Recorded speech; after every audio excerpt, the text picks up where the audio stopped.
মুক্তিযুদ্ধের sector commander সাবেক সেনাপ্রধান অবসরপ্রাপ্ত major general K M Shafiullah মারা গেছেন।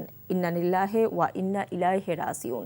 সকাল 10টার দিকে ঢাকার সম্মিলিত সামরিক হাসপাতালে অফিসার্স ওয়ার্ডে চিকিৎসাধীন অবস্থায় তার মৃত্যু হয়। কে এম শফিউল্লাহর জানাজার নামাজ আজ দুপুর 1:30টায় রূপগঞ্জ থানা সংলগ্ন আব্দুল হামিদ উচ্চ বিদ্যালয়ের মাঠে অনুষ্ঠিত হবে।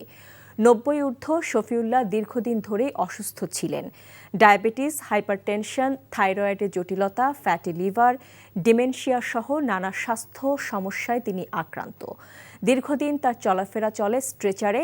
1934 সালের 2রা সেপ্টেম্বর নারায়ণগঞ্জের রূপগঞ্জে জন্ম নেওয়া কে এম শফিউল্লাহ দেশ স্বাধীন হওয়ার পর 1972 থেকে 1975 সাল পর্যন্ত সেনাপ্রধানের দায়িত্ব পালন করেন।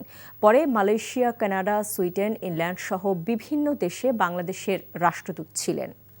যমুনা স্মার্ট রেফ্রিজারেটর, স্মার্ট লাইফে স্মার্ট রেফ্রিজারেটর।